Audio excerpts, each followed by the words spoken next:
Sono saltate anche le reti di protezione informale, il parente infermiere che viene a casa a risolverti il problema. Tutto questo ovviamente andrà a fare il paio con una crisi che in queste periferie già si sentiva prima.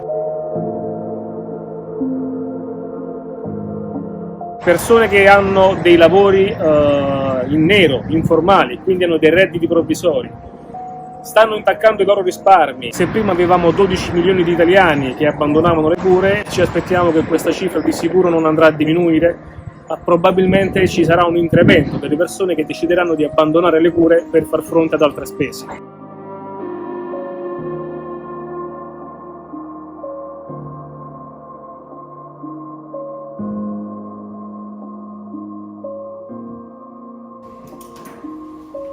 Giorgio, mi aspetti in stanza? Sì. Mi aspetti in stanza, per piacere?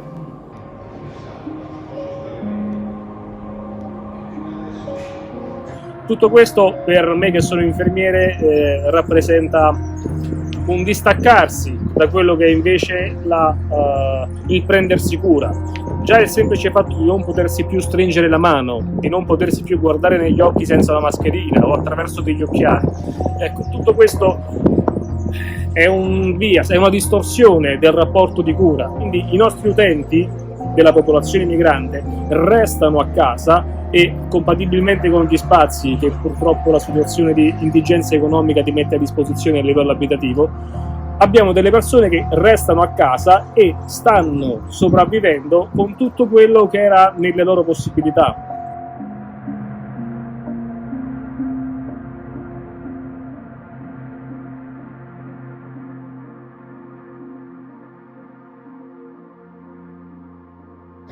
John, non stare per strada. Ok. Se puoi andare in dormitorio, vai in dormitorio. Esatto. Va bene, John? Ok. Ciao. Ciao. L'auspicio è sempre lo stesso, restiamo umani.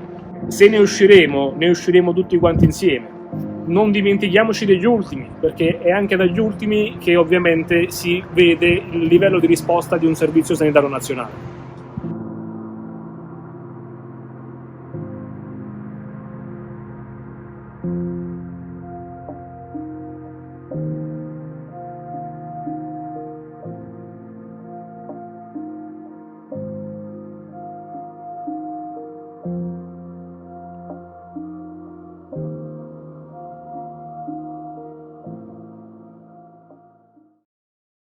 Hello everyone and welcome to another episode of IOHR TV. Today I'm interviewing Rossella Miccio, who is the president of Emergency, an NGO providing free, high-quality medical and surgical care to victims of war, anti-personal mines and poverty. During this pandemic, Italy has seen the spread of fake news around the work of NGOs. The general public and even some journalists have claimed on social media that NGOs have not been supporting the response to this national emergency and that they're only concerned with supporting migrants and refugees. One of the victims of the spread of fake news is Emergency. Let's talk to the president to hear more about it. Rossella Miccio, thank you for being with us today. What do you think about the spread of fake news around the work of NGOs in Italy? What are the causes of this phenomenon and why did people show so much anger towards NGOs? Well, we've been very surprised by the fact that even during such huge emergencies like the coronavirus one, NGOs have been targeted again. And honestly speaking, without any reasons, because since the very beginning, for example, Emergency has been cooperating in the response to the emergency, both at municipality level in Milan and at regional level, so with the civil protection and the welfare system of the region. This fake news and manipulation, I think, is quite worrying, honestly speaking, and quite disturbing when it involves journalists, particularly because they should be able to get correct information, and so they should avoid to provide fake news in the population. How did Emergency react to the online hate speech? Did you comment on that? Well, we just simply told what we were doing, honestly speaking, and continued doing what we were doing. We really have not much time to engage in sterile discussions over the web. When did Emergency join the response to the crisis in the country, and what kind of support are you giving? We're having programs to support people who must stay at home. So we deliver daily grocery, drugs, and necessary goods. We support reception centers, shelters for homeless people. We're working to set up a hospital, a field hospital for COVID patients.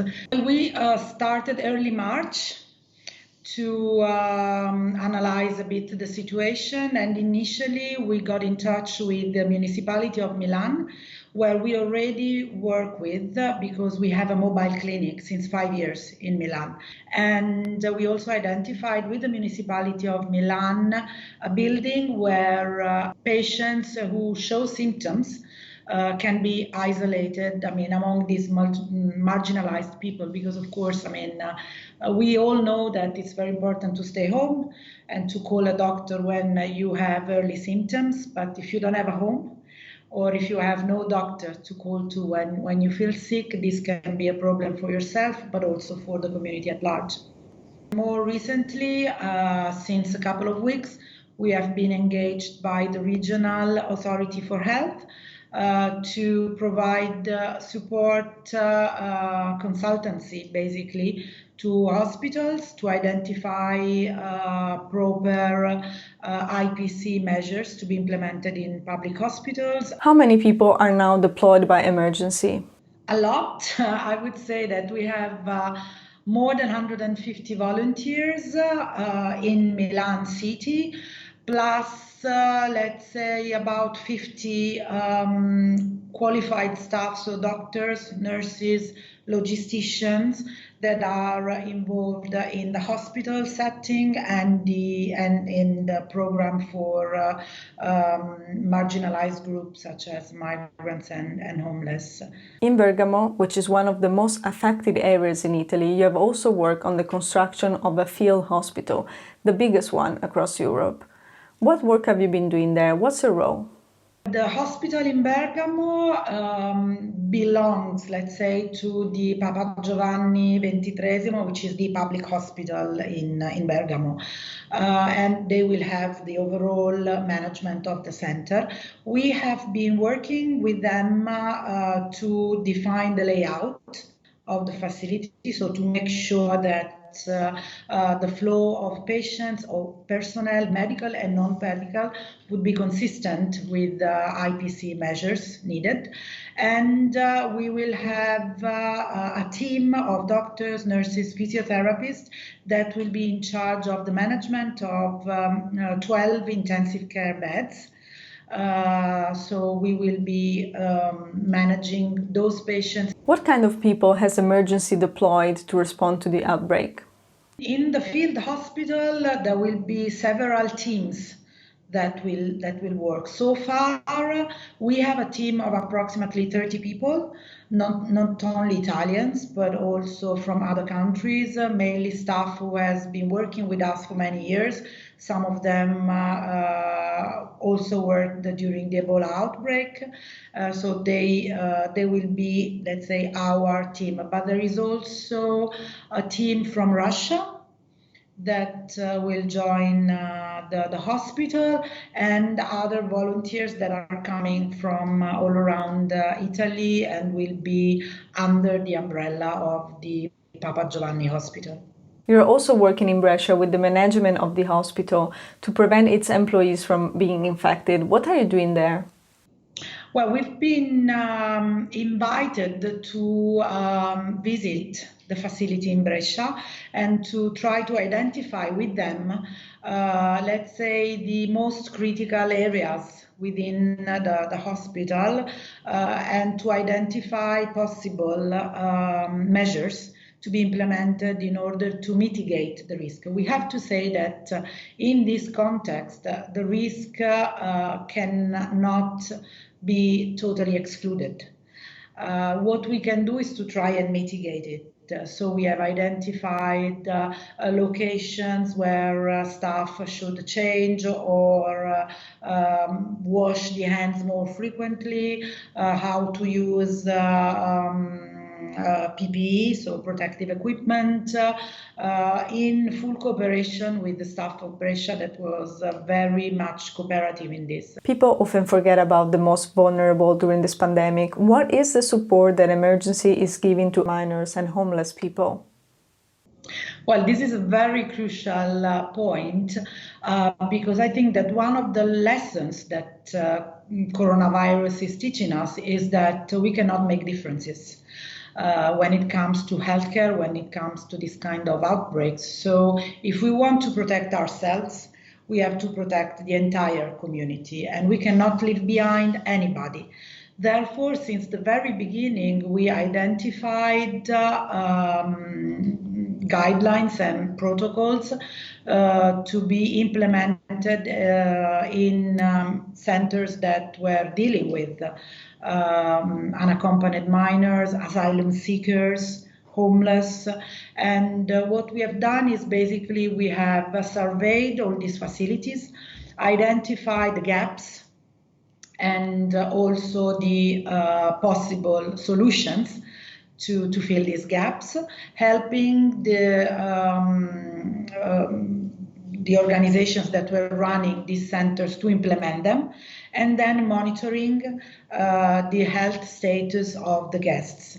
At the same time, we have identified, as I was saying before, a facility within the municipality of Milan to safely isolate those who are showing symptoms. So I know Emergency has excellent experience in responding to humanitarian crises worldwide. I know that you're now using the expertise that you've gained in Sierra Leone during the outbreak of Ebola. Tell me more about it. Well, Ebola has been quite a challenge, honestly speaking. We have tried to understand which lessons we learned during the Ebola outbreak that could be implemented and useful here, and also which were the differences in the two situations, because fortunately the Italian health system is not the Sierra Leonean health system, so it's much stronger, much more developed.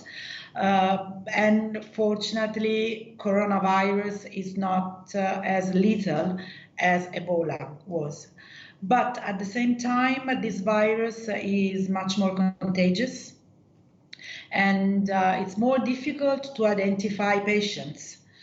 Working on the lessons learned, we have identified a new approach that we are implementing both here in Italy and also in all our hospitals worldwide, in order to make sure that these infection prevention and control measures specifically studied for this COVID will allow our facilities to continue to provide the services that they are providing worldwide. You have taken on different roles at Emergency over the years. You work in Afghanistan and in Sudan. Would you have ever expected to coordinate the emergency response to such a challenging crisis in Italy? No, this has been absolutely a surprise for all of us, honestly speaking. I think that there is no such an experience as the one that we are living these days worldwide, not only in Italy. I think that the only comparison perhaps can be made with the Spanish flu after World War I. So this is a pandemic. It's something that perhaps could have been expected, but the whole world was totally unprepared. It was unexpected, but at the same time, it's a challenge that we are happy to be able to contribute to responding to. Many often think that issues like the outbreak of viruses are only happening in countries such as Africa. The general public's mindset is very ethnocentric. Now that the virus has hit Italians and Italy and that we are now the people in need, do you think that this will help to change mindsets and that it could break certain thought patterns? I do hope so, very much. I'm not sure that this is going to be the end result, honestly speaking, but there are several lessons that this outbreak is teaching us. One is, of course, that we should start thinking globally, really, as a community, that we need to protect each other. So there is no reason, really, to differentiate and to create barriers and hide within our own borders, because a virus, something that we cannot even see, is proving that borders and barriers, physical barriers, have no reason to be. So I hope that this lesson will accompany us also when the outbreak is over, because if we want to have a future as a world, we have to think about our community as one community and really leave no one behind. Italian NGOs have been the main target of fake news. What needs to be done to connect Italians to the NGOs world? Do you think media could also play a big role?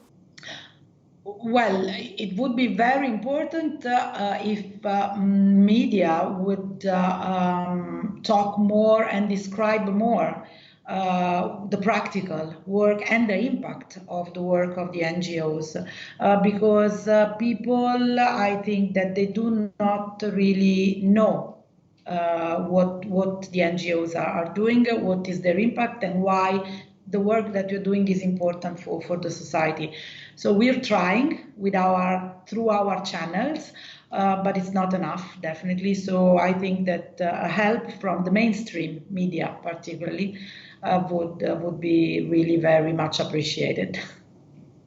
Rossella Miccio, thank you for your time today. Congratulations and good luck with the work that you're doing. And thank you for being with us for another episode of IOHR TV. From myself, Margherita Cargasacchi, until next time, goodbye.